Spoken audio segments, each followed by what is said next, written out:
Hello everyone, welcome back to my channel The Nature and the Wild.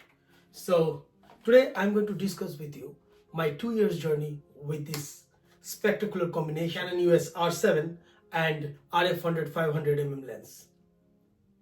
So I use this pair a lot in my last 2 years of photography journey, especially for the wildlife photography and also for bird photography. So I want to share my experience, how I feel about this combination in my last 2 years.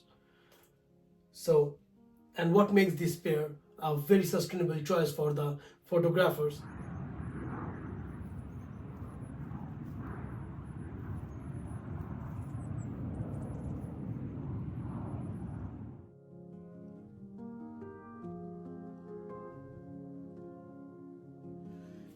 So people, you can see I'm holding this camera with my hand, so you can see how light this camera combination when you attach this Canon Eos R7 with your RF 500mm lens. Now the lens is a little bit inside, but if you take it out also, it's not that big. It's very much handheld and you can carry it all around wherever you are walking into the wild. So you can see this is a very light combination. Moreover, this Canon Eos R7 is a very small factor body. So that means it's very easy to handle in your hand. And this camera has an APS-C sensor which is equipped with a crop sensor. So that means you can go more closer to your subject using a 600mm or 500mm lens. And apart from that, this camera has a 32.5 megapixel sensor. We all know that the more megapixel is much better for the bird photography because birds are often small. So what happens when you have a more megapixel on your camera, it captures more sharp and detailed images. So in that prospect, Canon Eos R7 has really good effect on your photography, and these aspects are really good for daily wildlife photographers. In other hand, Canon EF RF 500 is a small lens, and camera you have maximum focal length is 500mm, and if you go with the Canon Eos R7, so that means it has 1.6 crop factor, so that will give you a 800mm equivalent lens reach of your subject. So that is really nice. And there is one little cons or little drawback on this lens is that its maximum aperture is 7.1, but with the new mirrorless cameras this is not even a problem. Whether you're in a little bit low light situations, these cameras and these lenses handle those noises very well.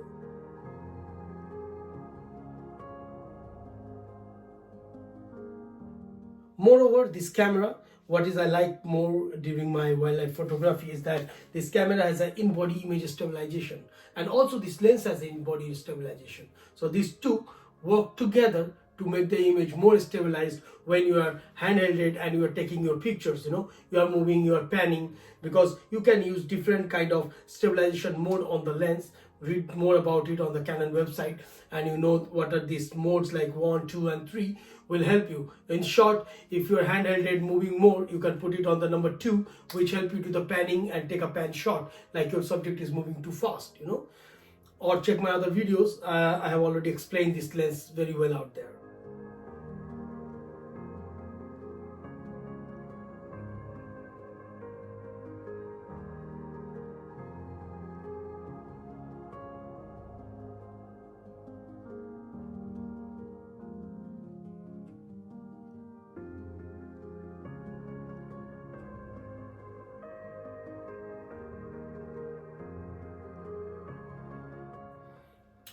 So let's get back to the point. So this camera has an in-body image stabilization which work together with your lens. Many people have this question: shall I keep my image stabilization IS off on the lens or off in the body?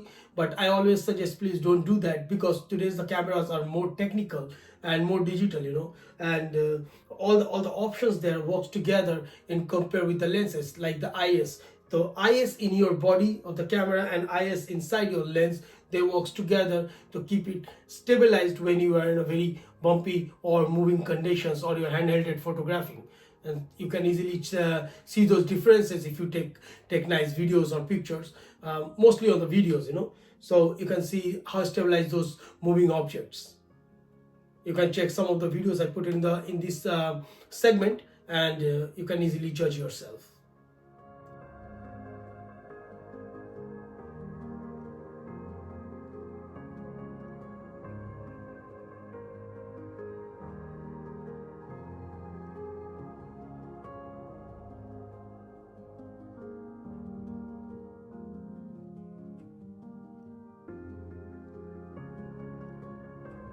Next thing which makes this camera very well for the bird photographer, or that's the autofocus system. This camera has a very nice autofocus system which works on any kind of animal. You can turn on the tracking system. It has eye tracking options. You can turn on the eye tracking, and then you can also turn on the animal tracking, vehicle tracking, or human tracking. So whenever I'm doing a bird photography, and if the bird is on little bit inside the let's say inside the bushes, or inside the trees, the branches are in front, and once this camera captures or track the bird and track its eye, it will never go away. So I feel it many times. But some of the people or some of the viewers have this problem, like I got this question, why my autofocus is not very consistent. They're hopping here and there. There are various reasons for that. One of the reason is that maybe the background or the foreground of the image is too much busy. In that condition, your camera couldn't decide or justify which is the actual subject to focus on. Or it can also possible you are not using the right kind of autofocus functionality. So normally, just an example, if your bird or subject is sitting on a porch and there is a small branch in front of it, so what you have to do, you just have to use the spot on autofocus. So you can just spot the bird, or just put your camera towards the bird and try to focus it, and the spot point autofocus automatically track the animal or the bird, and it will make your focus consistent. As an example, if your bird is just sitting on a tree or a branch, and there is some branches in front of it, so what you need to do, you need to use the spot autofocus, so your camera can easily spot the bird and focus on it. In the same way, if your bird is moving like a flying or running object, what are you gonna do? You have to use a broader autofocus point, like a full frame autofocus, so it can scan the whole screen or the whole viewfinder to spot your animal. So most of the time when I do the bird photography and the birds are flying, I always use the full autofocus. So that means it searches your whole screen for the subject. And if you keep the tracking functionality on the bird or on the animal, the camera is very intelligent to identify the object and track it, and also it will track its eye. So guys, one more good example of it, so you can see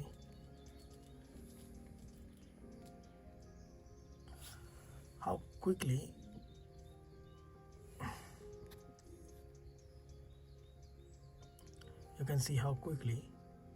it grabbed the subject. I move my camera towards anything else, and as much as I've come back to the initial subject is still tracking, because in my Canon R7 what I did, I put my tracking sensitivity is locked on, so it's keep logging on the subject, and the dynamic acceleration is also to the locked on.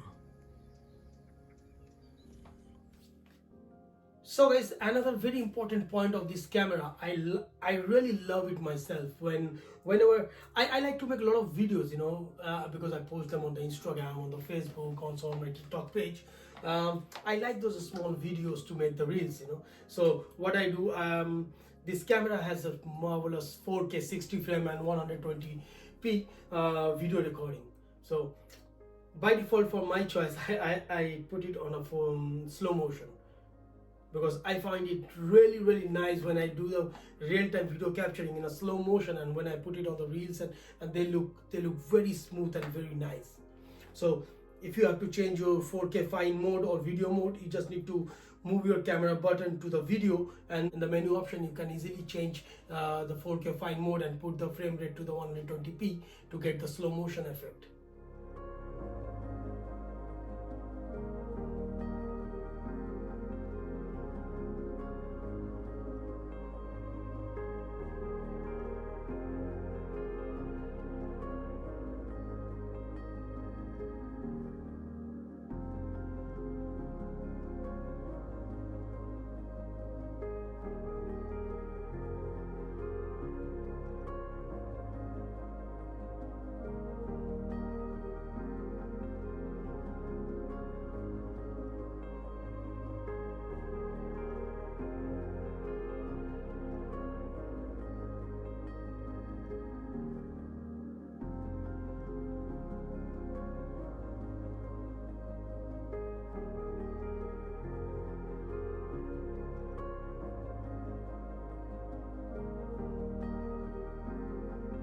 me in last 2 years. There are lot of stuff which I can agree with this camera, and I'm proud of that. I'm owning this Canon Eos R7. I also have a Canon R6 Mark II, and recently I bought the Canon R5 Mark II. But still, for the bird photography, I like this camera because of its crop factor. Give me the extra reach, and its form factor. It's small, it's more versatile, it's weather sealed. You can use it in any format.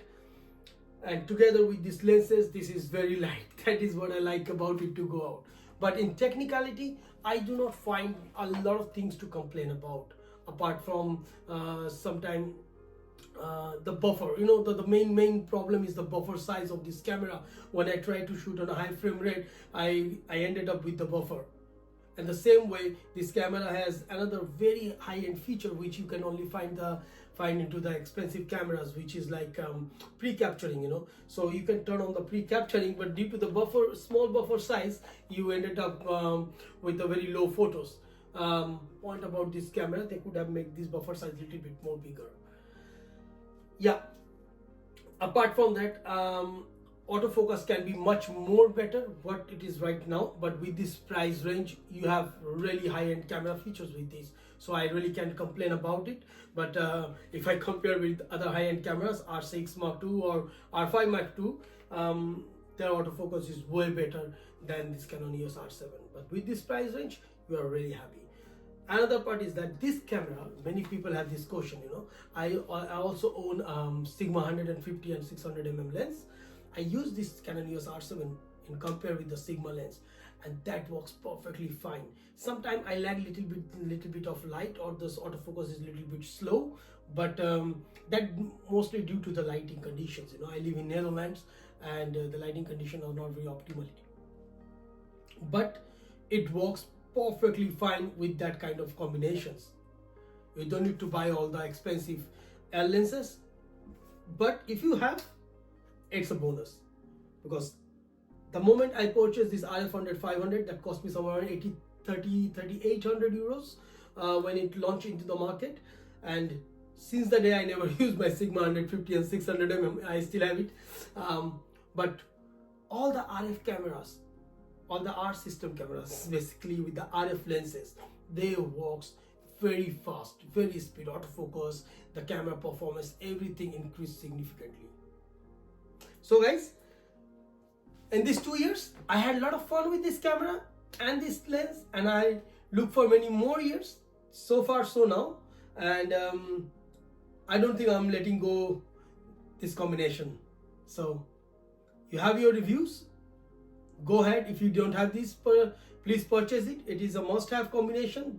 Don't sell it. Keep it, and you will always love this combination. So guys, thanks a lot for staying with me so long, and please like and subscribe my channel and put your question in the comment box. I will definitely get back to you, and see you in the next episode.